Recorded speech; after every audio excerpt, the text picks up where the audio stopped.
Olá, tudo bem no nosso estudo dirigido? Seja bem-vindo. Nós vamos conversar um pouquinho sobre os assuntos principais da prova. E como nós comentamos em sala de aula, isso aqui não é um resumo, na verdade, isso aqui é um norte, uma forma de direcionar você a estudar melhor para a nossa avaliação de quinta-feira. Bom, esses são os nossos textos principais, os textos que nós lemos e discutimos em sala de aula. Nós vamos começar fazendo uma pequena revisão das questões que a gente já tinha comentado, até para questão de fixação, tá bom? Linguagem, língua e fala se diferenciam porque a linguagem é maior e é todo e qualquer processo de comunicação, verbal, não verbal e mista. Lembrando que não verbal é gesticulada, verbal é falada e escrita, e mista é quando mistura as duas, no caso, a história em quadrinhos. A língua é só a parte verbal, que é dividida no que a gente chama de morfologia, semântica, fonologia, sintaxe, estilística e contexto. Sendo a morfologia a parte que estuda as classes de palavras, a semântica, que estuda, então, os sentidos lá, sinônimo, antônimo, polissemia, fonologia, que estuda os sons, sintaxe, estuda a oração, o período, a frase, e a estilística, a literatura e o contexto da redação. A fala, então, é uma particularidade, nós não temos nem certo nem errado nela, nós temos, na verdade, adequado e inadequado. É nela que nós temos sotaques, gírias, neologismos, e um neologismo interessante é o caso da palavra sofrência. Sofrência com terminação "-cia" não existe na língua portuguesa, o correto é sofrência com C cedilha. Nós temos 6 níveis de linguagem. Quando a gente pensa no nível mais alto, é o nível técnico, esse que você está adquirindo em sala de aula, na faculdade, com professor, pesquisa, estudo mesmo. Nível culto é esse de prestígio social, que está nos nossos livros, que nós aprendemos em sala de aula. Nível cuidado é o intermediário, é como se fosse o caminho entre o coloquial e o culto, está em progressão. Coloquial é o do dia a dia, que você praticamente nasceu com ele. Vulgar é considerado de pessoas que não têm um estudo, que não foram à escola, aquelas pessoas que têm um conhecimento limitado sobre algo. Chulo é o dos palavrões ou palavras com duplo sentido. Qual é o nível que nós usamos em sala de aula? O nível culto, que é esse de prestígio social, que tem regras, orientações gramaticais, e elas são universais dentro dos países que falam a língua portuguesa. A reforma ortográfica aconteceu em 2009, essa foi a última, e ela estava em discussão desde 1990, o que desmistifica aí para nós aquela ideia de que o português muda todos os anos. Não. Na verdade, para que o português mude, é preciso aí uma série de discussões, uma série de informações, muitas vezes políticas, sim, mas existe uma certa discussão, existe um tempo até para se elaborar um novo dicionário, um novo dialeto, uma nova forma de se conceber as palavras, né? A reforma, então, tem o objetivo de simplificar e unificar a grafia também entre os países, os 9 países que falam a língua portuguesa como idioma principal. Quais são as mudanças principais do nosso idioma? A perda de acentuação em algumas palavras, feiura, bocaiúva, averiguo e oblique perderam a acentuação. Qual que é a regra? Nós temos um ditongo, ó, feiura, nós temos um ditongo seguido de um i ou um u tônico, perdeu-se o acento. Heróico, assembleia, ideia também perderam o acento pelo mesmo motivo. Paroxítona, olha só, aqui acentuou, né? O word, nem sempre confie no word. Paroxítona terminada com ditongo aberto. OI e EI perderam o acento. É o mesmo caso aqui de ideia, ó. Observe. Dentro do ditongo, nós temos a sílaba forte, que nesse caso é o E, em ideia, e o I, que é a semivogal, por isso que não se separa, acontece o ditongo. E aí era acentuado antes, hoje não é mais. Outro acento que não tem mais no português é o trema. Esse acento de tranquilo, linguiça, consequência, perdeu-se na reforma de 2009, mas permaneceu em palavras estrangeiras ou em termos que já tinham trema antes, vamos supor um nome próprio, o que é de família, de descendência alemã, ela permanece, a aluna permanece com a sua palavra lá com o seu nome, seu sobrenome, tudo bonitinho, tá? Não muda, porque o português não vai mexer nisso. O hífen foi acrescentado em algumas palavras e retirado de outras. Como é o caso de autoavaliação, autoescola, nós tiramos vogais iguais, se juntam e vogais diferentes se separam. No caso de autoavaliação, a primeira palavra termina com O, a segunda palavra começa com A. E aí a gente junta, então, a palavra. Em micro-organismo é o contrário. As palavras têm a mesma vogal, O e O. Então, nós vamos separar por hífen. Uso dos porquês. Porquê separado e com acento. Sempre final de frase, perto da pontuação final. Você não comeu, por quê? O menino foi embora e nem disse por quê. Lembrando que a gente vai sempre colocar esse que com acento circunflexo no final de frase. Porque junto com acento tem o sentido de explicação, pois, ou visto que causa. Olha os exemplos. Choro porque machuquei o pé. É uma explicação. Choro, pois machuquei o pé. Ela não foi à escola porque estava chovendo. Aí nós temos uma relação de causa e consequência. Ela não foi à escola visto que estava chovendo. A causa dela não ter ido à escola é a chuva e a consequência ela não foi à escola. Porque separado e sem acento pode ser utilizado quando nós não sabemos a razão ou motivo de algo, quer seja em perguntas com afirmações, indiretas, diretas, quer seja com o uso de interrogação, ponto final, lembrando que sempre vai ter essa noção de eu não sei o motivo, não sei a razão, mas eu estou em busca de saber muitas vezes. Por que você não foi dormir? Veja aí uma pergunta direta. Se eu transformasse, quero saber por que você não foi dormir, por que separado sem acento permaneceria, já que eu não sei a razão ou o motivo. Pronome relativo pode aparecer também substituindo porque separado e sem acento. Não achei o caminho pelo qual passei. Posso substituir. Não achei o caminho porque passei. Se eu não sei, lembrando mais uma vez a razão ou motivo, usa-se porque separado e sem acento, quer seja com interrogação ou com ponto final. Outro detalhe é que ele vem no início ou no meio. O único que vem no final porque separado e com acento. Porque junto e com acento circunflexo é aquele que vem com um termo antes. Que termo? Pode ser um pronome, um artigo, um numeral. Todos riam muito e ninguém me dizia o porquê daquilo. Veja só a marcação, vou destacar, a marcação do nosso querido artigo masculino, definido, singular. Gostaria de saber os porquês. Olha novamente aí o artigo aparecendo para nós. Todas as vezes que nós usarmos porque junto com acento circunflexo, há uma noção de substantivação. Isso significa dizer que ele precisa de um elemento antes que o marque como substantivo também, que pode ser o artigo, o pronome, o numeral. Mais comum aparecer é o artigo, tá bom? Mal com U, mal com L. Mal com U é um adjetivo e sempre vai modificar um substantivo. A gente brinca que é como se fosse uma característica de caráter, um defeito de fábrica. João é mau aluno. Contrário, João é bom aluno.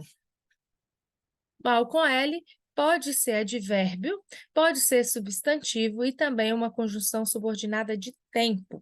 Olha a diferença. Sofia se comportou mal na palestra. Ela se comportou mal, foi o modo, a característica, a circunstância, né, que ela trouxe para nós neste momento. Todo mal deve ser evitado, todo problema, toda situação ruim deve ser evitada. Veja aqui como substantivo, mal com L marcando problema. Mal cheguei ao colégio, os portões fecharam. Quando cheguei ao colégio, os portões fecharam. Agora, quando indicando marcação de tempo. Então, mal com L pode ser advérbio, pode ser também um substantivo e pode ser também uma conjunção subordinada de tempo. Mais, mas e mas. Mas com I é antônimo de menos e a gente pode utilizar nas seguintes situações. Quero ir mais vezes para a Europa. Hoje vivemos num mundo melhor e mais justo. Jonatas foi à festa com seu amigo, mais sua namorada. Perceba que nenhum deles há uso de pontuação. E nós podemos, em alguns casos, substituir pelo menos. Mais pessoas estão assistindo a aula hoje, menos pessoas estão assistindo a aula hoje. Então, eu posso fazer essa troca e está tudo bem nessa troca. Só vai dar sentido de antônimo, né? Mas, agora nós vamos ter o uso da pontuação perto, né? Da vírgula perto do mas. Você vai perceber que a vírgula vai aparecer. E o mas é substituto do porém, é substituto também do no entanto, do contudo, por exemplo. Eu posso utilizar assim, ó. Sou muito calmo, mas estou muito nervoso agora. No entanto, estou muito nervoso agora. Esse é o uso mais comum que nós temos do uso do mas. Agora, só uma observação. Sempre que o mas aparecer, quero que você observe aqui, ó, a pontuação estará lá obrigatória, tá bom? Mas com acento agudo é de maldade, é o feminino de mal com U, é quando a gente lida com a palavra no feminino, não mais no masculino, como é o caso de mal com U, e a gente sempre tem substantivo feminino perto. Se há o que recear, não é o apocalipse. Todavia, as más ações, olha aí, ó, as ações femininas, perto de más dos seres humanos desatentos. A e a com H é o verbo existir, o verbo haver, né? Existir é o sentido dele, haver é o verbo mesmo, conjugado na terceira pessoa, fica a, e o azinho preposição, sem H, sem acento. Há muitas pessoas no mundo, existem muitas pessoas no mundo. Olha a troca que a gente faz. Há muito erro nessa prova, há muitos erros nessa prova. O azinho não muda mesmo que a informação na frente esteja no plural. Por quê? Porque ele é impessoal. O verbo existir, se trocar, fazendo só essa observação, fica no plural, ó. Existem muitas pessoas no mundo, correto? Agora, no singular, fica quem? O haver, conjugado na terceira pessoa. Há muitas pessoas no mundo. O verbo haver pode ser trocado pelo verbo faz e pelo verbo tem. Observa aqui os exemplos. Faz muitos anos, há muitos anos, tem muito tempo, há muito tempo. Ambas têm sentido igual. O azinho vai dar uma noção para nós de futuro e sempre vai estar indicando, então, uma noção para depois, uma noção de amanhã, de daqui a alguns anos. Daqui a 3 anos irei para a Inglaterra, daqui a 3 anos. Então, eu não vou hoje nem vou amanhã, eu vou daqui a 3 anos. Há uma noção futura aí. Se não junto, se não separado, se não junto dá uma noção de apenas uma escolha, como é o caso da nossa prova. Estude muito para não ser reprovado. Estude muito, senão serei. Estudarei muito, senão serei reprovado. Assim fica melhor escrito, né? Estudarei muito, senão serei reprovado. Então, você só tem uma opção, que é estudar. Se não junto é utilizado quando nós temos apenas uma opção. Quando eu utilizo se não separado, quando eu tenho mais de uma opção. Se não fizer sol, não iremos à praia. E se fizer sol? Não, nós iremos. Mas se não fizer, não iremos. Veja aí que tem uma noção dúbia, né? Duas informações. Afim junto e afim separado. Afim separado tem uma ideia, então, para nós de propósito, de finalidade. A fim de discutir temas da atualidade, a professora chamou um especialista com a finalidade de discutir temas da atualidade, com o objetivo, com o propósito, com a intenção. Afim junto tem aquela noção de afins, né? Lembrando que afins é quando a gente tem gostos afins, gostos parecidos, e também a gente utiliza assim, e afins. Ele fez isso e afins, né? Também é junto. Irei convocar todos os familiares e afins, ou seja, pessoas semelhantes aos familiares, como os amigos aí, como pessoas próximas. Os homônimos e os parônimos são diferentes, primeiro porque homônimo tem uma noção de igualdade, parônimo uma relação de semelhança. Lembra dos nomes? Homônimo vem de homogêneo, que é igual, lembra do bolo no liquidificador, que fica toda a massa homogênea. Parônimo fica parecido, semelhante, é o mesmo radical, inclusive. Parecido, parônimo. Qual que é a diferença? Homônimo, então, há uma noção de igualdade, parônimo, uma relação de semelhança. Nós temos os homônimos homógrafos, homófonos e perfeitos. Homógrafos, lembra? Tem uma grafia igual, mas uma pronúncia diferente. Vou colher a colher. Vou colher muito trigo este ano.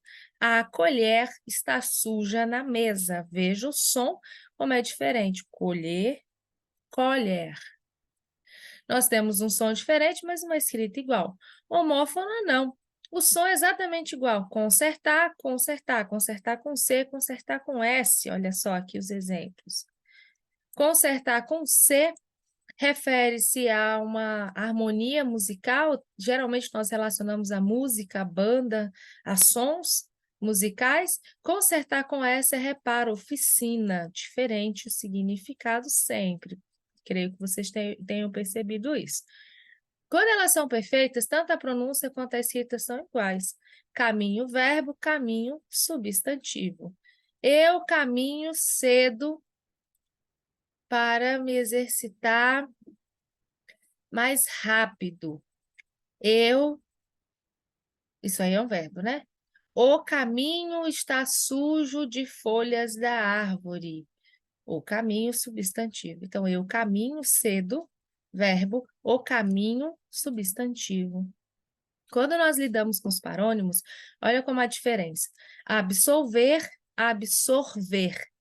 Absolver é perdoar, absorver, aspirar.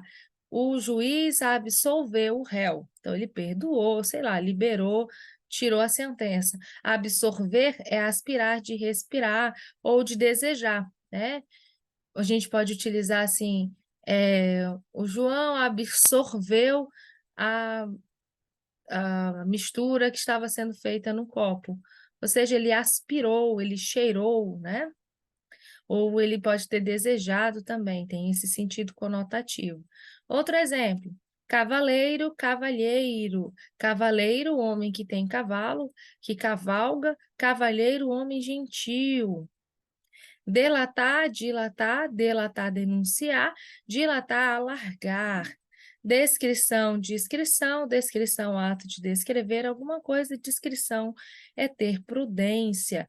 Flagrante, fragrante. Flagrante, ser pego ali no flagra, algo evidente. Fragrante, algo perfumado, cheiroso, vem de fragrância. Infligir, infringir. Infligir, aplicar uma pena, e infringir, violar, então, alguma coisa. Mandado, mandato, ordem judicial, mandado, mandato, uma procuração.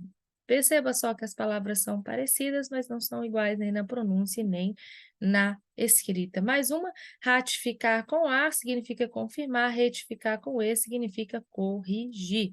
O que significa semântica, então? Semântica nada mais é do que a parte da gramática que estuda os significados. Sinonímia é a parte do português que estuda palavras com significados semelhantes. Não é parecido, sim, semelhantes. Cômico significa muitas vezes engraçado, inclusive as palavras são substitutas. Antonímia nada mais é do que o sentido oposto, a aproximação de opostos. E eu tinha feito essa questão errada, né, no nosso estudo dirigido, eu tinha colocado paronímia, se eu não me engano, e na verdade é antonímia, era para ficar sinônimo e antônimo. Por favor, façam essa correção para a gente poder ver todo o assunto aqui sobre semântica. E eu agradeço por vocês estarem fazendo a correção. Antonímia, então, pelo próprio nome, né? Sinonímia, sinônimo, antonímia vem de antônimos, sentidos opostos, como é o caso de economizar, gastar, bem ou mal. Polissemia, poli vem de mais de um, semia, significado. Uma palavra que tem muitos significados. Pé da árvore, por exemplo, braço da cadeira. Quando nós utilizamos essas expressões, elas têm mais de um significado, né? Pé da árvore, pé da mesa, pé da pessoa, pé do rapaz, pé de moleque, o doce, pé do moleque, a pessoa.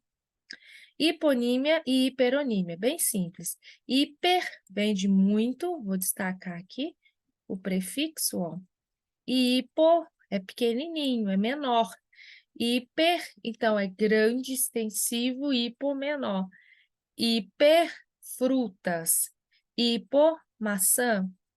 Hiper, veículos.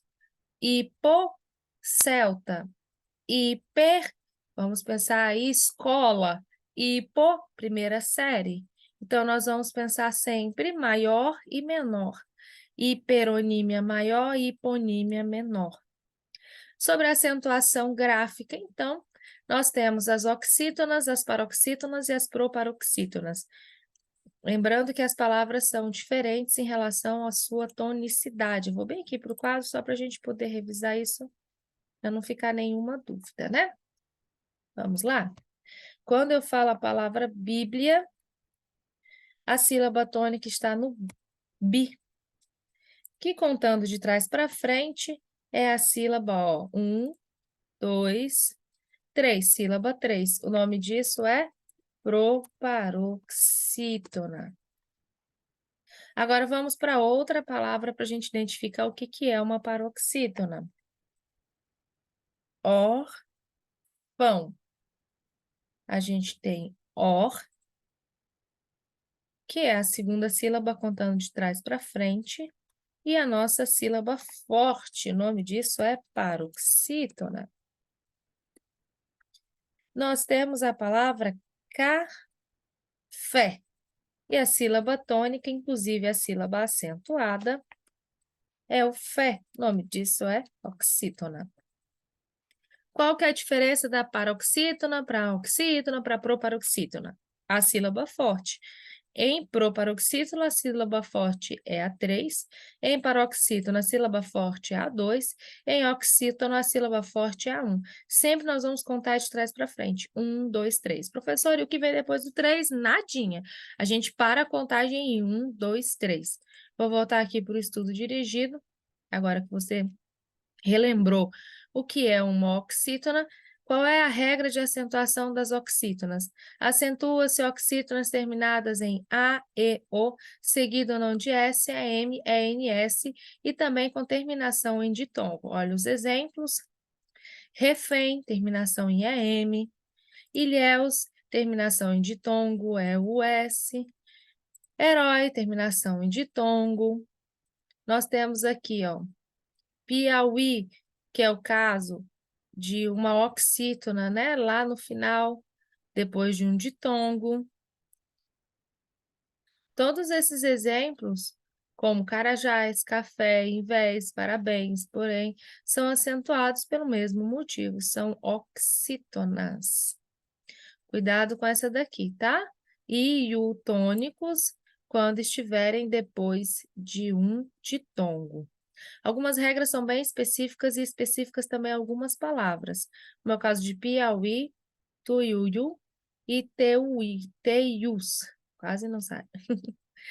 Paroxítonas é só negar a regra das oxítonas. Não se acentua paroxítonas terminadas em A, E, O, seguido no de S, A, M, E, N, S. Mas se acentua paroxítonas terminadas em I, IS, US, ER, EL, em X, em N, em UM, UNS, ATIO, ATIOS, ATIO, ATIOAS, PS, ON, ONS. Professora, tem que decorar tudo? Não, lembra a regra que nega, né? Não se acentua paroxítona terminada em A, E, O, seguido não de S, é M, é N, S. E memoriza os exemplos. Tenta memorizar pelo menos aí 3, 4 exemplos das paroxítonas para você não esquecer. Júri, júris, vírus, caráter, têxtil, tórax, hífen, lembrando que hífens no plural não tem acento. Fórum, fóruns, órgão, órgãos, ímã, ímãs, bíceps, próton, prótons. Perceba só que a sílaba tônica em todas elas é a segunda contando de trás para frente, porque todas elas são paroxítonas. Também tem as que terminam com ditongo, é o caso de série, lírio, túneis, tênue, jockey, nódoa, cerimônia, todas elas têm uma terminação ali junta no final, então tem acento também. Proparoxítona, essa é a mais fácil, todas elas são acentuadas. Câmara, próximo, lúcido, século, são exemplos de proparoxítonas. Hiatos, hiato nada mais é do que uma separação. O que é a separação? Separação de vogais.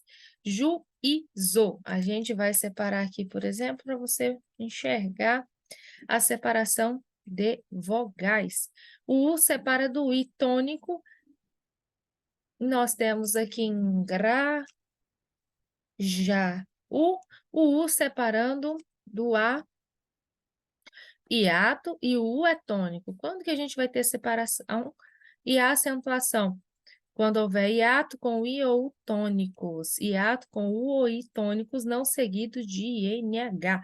Se tiver NH, como é o caso de rainho, oinho, não tem acento. Monossílabos, quando são acentuados, quando terminam nas vogais principais, A, E, O, e tem S ou não, né? Olha só, dá, paz, mês, só, pós, fé, traz. Todas elas são acentuadas pela mesma razão. Monossílabo, quando a palavra tem apenas uma sílaba, e todos os monossílabos são acentuados? Não. É o caso de nus, lá nos pronomes pessoais do caso oblíquo, não tem acento. Nus assim, ó. Vou escrever aqui para nós no nosso quadro. Nus não tem acento, igual quando a gente usa assim, ó, denus. Não tem acento nus. Mas se eu for colocar o nós, tem acento. Por que que aqui não tem acento? Porque é classificado como pronome pessoal do caso oblíquo. Nós é acentuado porque é classificado como pronome pessoal do caso reto. Então, existe diferença na tonicidade. Nus, o som é fechado.